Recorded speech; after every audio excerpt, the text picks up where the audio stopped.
So I recently watched a Joe Rogan episode with the philosopher. I believe his name was Jack Rhymes. And the podcast, it raised so many questions that I thought were really excellent. I thought so much to unpack from this episode. I would probably just do an entire kind of, you know, expose, kind of my own thoughts and unpacking of the episode, and also try to answer some of the questions that came up from my own perspective, as well as just kind of commenting on the different responses, as well as perspectives that each of the people, Joe and Jack, put forth. I thought it was a very deep conversation. Some of the questions that came up, for instance, were the so-called existential questions in philosophy. The most important one being, is it worthwhile to be alive? And, a couple things that I noticed, that many of Joe's answers, and his, not answers necessarily, but his viewpoints of how he sort of sees the world, the universe, God, man, all these things, is sort of a pantheistic view, we could say, A type. But there are various types of pantheism, right? Some pantheistic views look at consciousness as just being all throughout everything, but not necessarily being any supreme being, but all one nonetheless. Like all things and every body being imbued with this consciousness, which is connected to itself, but yet isn't necessarily conscious as a separate or supreme being. Another type of pantheism, however, is more like the non-dual philosophies of Kashmir Shaivism, for instance, or Advaita Vedanta even borders on this, I guess, to a degree. Certain sects of Hinduism, for sure. But the more non-dual sects especially look at this pantheistic view as consciousness is imbued in all, but it is also the source of all. And there exists a supreme being who is imbued into the very source, is the source, and is the manifest reality. So that is actually like the manifestation of the supreme being. That's what this universe is. But then he also exists as a transcendent being outside of time and space, and unperturbed or disturbed from his supreme state at all times, but with capacities and um, powers. For instance, the power to imbue himself into various forms of energy, which is known as the Shakti, or like the feminine aspect of this um, worldview or paradigm or cosmology. So that's more akin to the one that I take. And Joe's seemed kind of similar. So that was kind of interesting. I didn't really know. I'm not sure if he actually studied anything like this, or perhaps just came out of his, meditation and, inner work and psychedelic experiences and all that sort of thing. The guest, however, he had a different view. It sounded like he was a former atheist, turned agnostic, which I was happy to hear for his sake.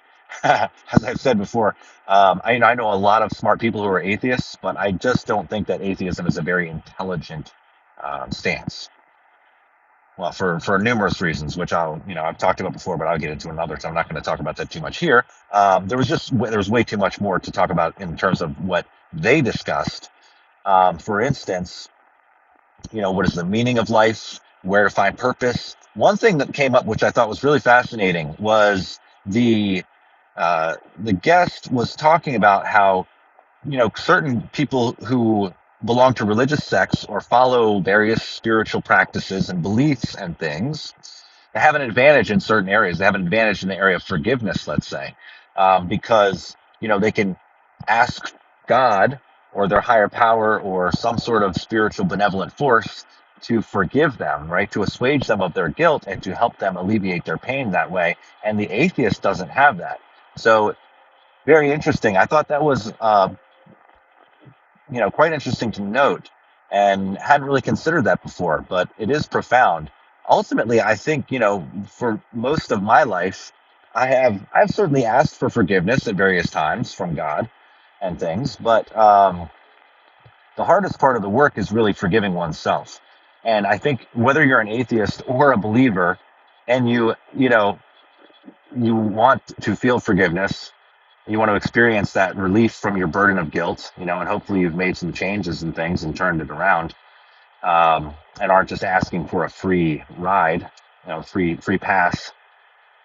But one still must then go through the task of receiving and allowing that forgiveness to penetrate into them and alleviate that burden, and transform their heart. And, that is definitely a task in and of itself. It is not a guarantee whether you are a believer in God, a spiritual practitioner, or a member of any particular religious sect. I don't think it's a given, just asking for forgiveness. It'd be wonderful if it was. But you see, a lot of times, you know, we still feel like we need to do something to earn it. Um, and, I do believe that we should try to earn our forgiveness in any way that we can in terms of making up for our transgressions, whatever they might be, if it's possible. Um, but, again, it occurred to me that a process that could be very, very helpful for atheists who are having struggle with forgiving themselves, let's say, for something that they've done in the past, would be potentially working with parts, let's say, like IFS, because that is it's a very powerful psychotherapeutic process that one can learn. One can find someone to practice, a practitioner to help them, or even can, kind of learn the basics of the processes themselves and do a great bit of work at alleviating their internal suffering. But basically, the idea, and there are other methods as well that could do this for them. But the main sort of precept is, and the way that it parallels the forgiveness that one receives in a spiritual practice or their religion, let's say, is that the self they talk about in IFS is really like kind of like, whether they might agree to this or not, in my experience, it's really like the deepest self, the higher self, um, your direct relationship to the infinite, without using any religious terms. And so when you have done things that you feel bad about, then, there are parts of you that are holding on to this burden of guilt, and you will suffer because of it. And let's say you've made all the changes and you want to feel better, but you're still having trouble letting go of that nagging guilt, that nagging sense that you're not good, that you've been bad, and, you shouldn't be forgiven or something like this, or you don't deserve forgiveness. And so accessing this higher self, which you can just access through meditation, and you don't have to believe anything about it. But you have to make the effort for sure. It's not necessarily going to just happen immediately, but if one's committed to doing it, you can find this deeper self. Right? It's a direct visceral experience, not a belief. It's not some airy fairy thing. It's direct contact from within through various meditation practices can bring you to the self that we're talking about. And so from this space, let's call it dimension of yourself, a deeper dimension of yourself. This deepest dimension of yourself has nothing but acceptance for all of you, all aspects of you. It already does. It's not judging you. It's the light which is shining through you from the deepest part of you, which allows you to come into form, let's say. That might sound a little esoteric, so back it up a second. But this deeper awareness self is just all expansive. It's not grasping, it's not holding on, it's not wanting you to change. It's just being what it is, and then allowing the you that you normally take yourself to be in your body and all of this, and all of your thoughts about who you are and your personality. It is a flourishing of this deeper self, this like ground of being of who you are at the depths of your being. Which again, you can contact this through meditation. You can perceive it directly. And then over time, you can learn to transfer your identity to it, which is a very, very profound practice.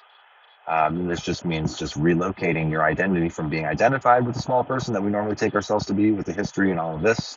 The one who would carry the guilt, let's say, for instance, when the identity is transferred to this deeper self, this small self still functions. You still know who you are. You still move around and function and interact with everyone and everything. However, your identity has shifted to this deeper place within. And it is incredibly profound. I'll just say it that way. I mean, the experience is probably going to be unique for everyone, but it is incredibly profound and deep and freeing. I would say liberating for sure is going to be one of the common experiences of people that are able to consistently access this and then over time transfer the identity. It's an upgrade. It's an upgrade. You're basically discovering this deeper aspect or dimension of who you are, more essential, let's say, and recognizing it to be more essentially who you are. So the identity naturally begins to shift to it as you begin to explore this dimension. So anyhow, um, just to recap, accessing this dimension, one can recognize that, oh, this dimension of myself is all loving to all parts of myself. It's not holding any grudges. It's not judging. It's just allowing everything and everyone to be as it is. No questions asked. So that can be a way to access this level of forgiveness or to access the capacity for forgiveness when one has had difficulty doing it, whether you are a spiritual believer of some sort or not. In any case, I definitely have a lot more to talk about that episode, so I'm gonna probably make another episode or another video about that. If you have any questions about the episode that you want me to address, definitely put them in here, and I'll add that to my notes for when I make the video. All right, so cool. I guess I'll see you guys soon. Until then, I'm on a road trip right now, headed to Virginia. Going to be there for a couple days, Stanton, Virginia, and doing an event, and then heading to the beach house for a week. So yeah, should be fun. I'll probably check in while I'm there and on the way. But yeah, just a little heads up if you are interested. I know some of you guys are like, I like following your adventures, man, seeing where you're going next and all that's cool. So yeah, that's what I'm up to right now. I got 4 hours ahead of me on the road. It's a beautiful day, glorious day. It's been a revelation of a morning, just through meditation and things. It's been like this more and more to where consistency in meditation brings daily gains that are recognizable and palpable and that translate, most importantly, off of your meditation mat and into your life, into shining through the light in your eyes and into the world around you as a blessing to all. So, hope you guys are feeling some of that. If not, let's get to it. Get to the mat. All right, love you guys. Much love, and I'll catch you on another one soon. Peace.